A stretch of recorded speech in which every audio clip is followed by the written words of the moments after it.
tao po sa inyong lahat.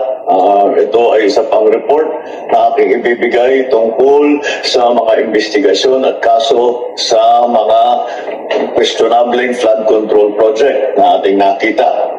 May babalita ko po sa inyo na ang passport po ni Saldico ay kanselado na.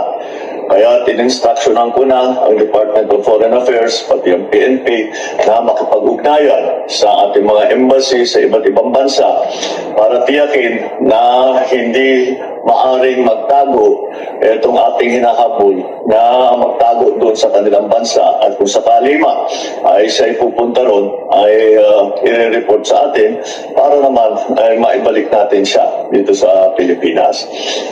Kaugnay naman kay Sara Diskaya, sumuko naman siya kahapon sa NBI at nasa kustodya na siya ng NBI at inaantay ang formal ng paglabas ng kanyang warrant of arrest. Kaya nakikita po natin, maganda naman ang takbo ng proseso at yung ating mga hinihilaang na kasama dito sa ganitong klaseng sindikato ay haharap sa hustisya.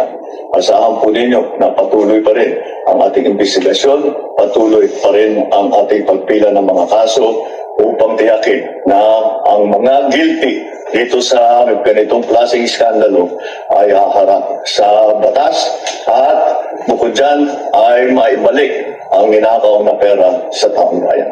Maraming salamat po.